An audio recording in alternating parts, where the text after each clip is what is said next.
जय श्री राम, नमो नारायण। आज हम बात करने वाले हैं,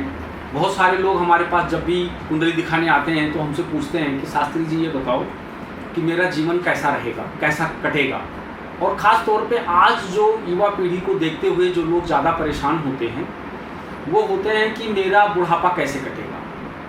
कैसा होगा मेरा। और मैं सोचता हूँ कि ये बहुत ही अच्छा सवाल है और हर व्यक्ति के मन में ये चलना चाहिए कि मेरा बुढ़ापा कैसे कटेगा। आप एक चीज़ तो ये मान करके चलो कि अगर आप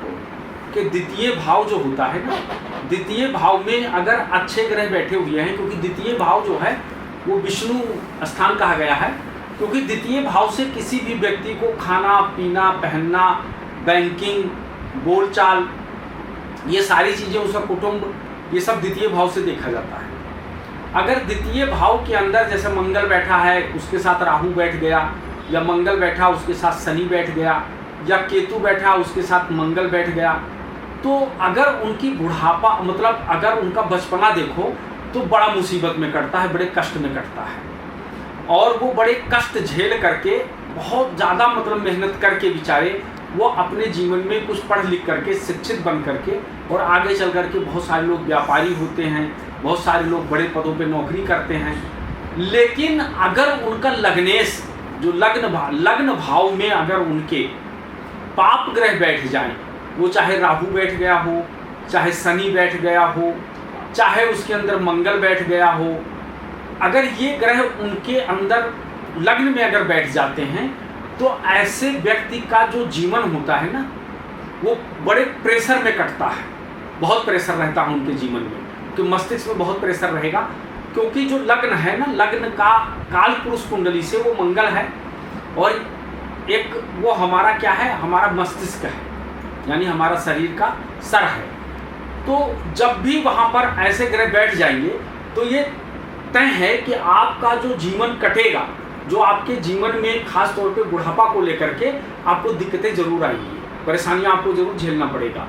और सुखमय जीवन नहीं व्यतीत कर पाओगे, क्योंकि आपका लग्न के अंदर जो है पापी ग्रह आकर बैठ गए और वो कहीं ना कहीं आपको दिक्कत देते रहेंगे। लेकिन अगर लग्न में जैसा लग्न को देखा जाए, अगर उसमें गुरु बैठ गया आकर के,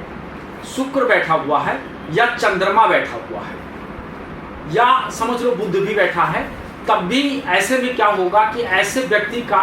को बिना प्रेशर के वो काम करते हैं, ज़्यादा प्रेशर नहीं रखते दिमाग में, और उसके साथ उनका जो जीवन है वो बहुत बढ़िया कट जाता है। और जैसा सुने हो ना कि जैसा व्यक्ति की मतलब जन्म होता है उसी ही प्रकार से उसकी मृत्यु भी होती है, क्योंकि उसके ठीक सामने जो तुम्हारा लग्नेश है उसके ठीक सामने सप्तम भाव होता है, जिसको हम मार्केश कहते हैं, मारक मनी मार्केश होता है। वो लोग कहते हैं अष्टम भाव से होता है, नहीं, अष्टम भाव तो ये बताता है कि आपकी मृत्यु कैसे होगी, लेकिन सप्तम भाव ये बताता है कि आप कैसे मरेंगे, किस तरीके से मरेंगे। क्योंकि जिंदगी कष्टमय है, जिंदगी कष्ट है, मृत्यु कष्ट नहीं है। मृत्यु कभी दुख नहीं देती है, कब आई और चली गई लोगों को पता ही नहीं चलता, लेकिन पूरा जीवन कष्ट है। जब हम लोग ज्योतिष पढ़ते थे तो हमारे एक आचार्य जी आते थे, हम लोगों को भाषण देते थे, तो वो कहते थे अक्सर कि जिंदगी एक समस्या है और समाधान मौत है। आदमी के मरने के बाद में कोई समस्या नहीं है, और जब तक इंसान जिंदा है तब तक समस्या है। तो समस्या और समाधान, इन चीज़ों पर जब भी बातें आती हैं, जब भी लोग कहते हैं, तो उनको अपना लग्न देखना चाहिए कि लग्न तुम्हारा कैसा है और किस तरीके का है। अब लग्न के अंदर ऐसा भी होता है कि लग्न के अंदर अगर तुम्हारे द्वितीय भाव का बैठ जाएगा तो हमेशा धन को लेकर प्रेशर बनेगा, अगर तृतीय भाव बैठ गया तो हमेशा भाई को लेकर के बनेगा, पुरुषार्थ को लेकर बनेगा, अगर चतुर्थ भाव में बैठ गया तो आपके परिवार को लेकर के बनेगा, अगर पंचम भाव में बैठ गया तो हमेशा आपको बेटे से और आपको अपने जो है पूर्व संचित कर्मों से, छठे भाव में बैठ गया तो शत्रु से, सप्तम भाव बैठ गया तो आपको पत्नी से या व्यापार से, या व्यापार में जो पार्टनर है उनसे। यानी कहने का तात्पर्य यह है कि हमारी कुंडली के 11 घर 12 होते हैं, लेकिन एक लग्न है 11 घर का स्वामी अगर लग्न में आके बैठ गया तो जिस घर का स्वामी लग्न में बैठेगा उस चीज़ों से प्रेशर उसको जरूर देगा।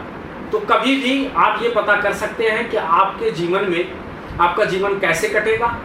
आपका जीवन कष्टमय रहेगा या सुखमय कटेगा, आपके पास पैसा रहेगा या नहीं रहेगा। ये आपका लग्न और द्वितीय भाव बताता है। जय श्री राम, नमो नारायण।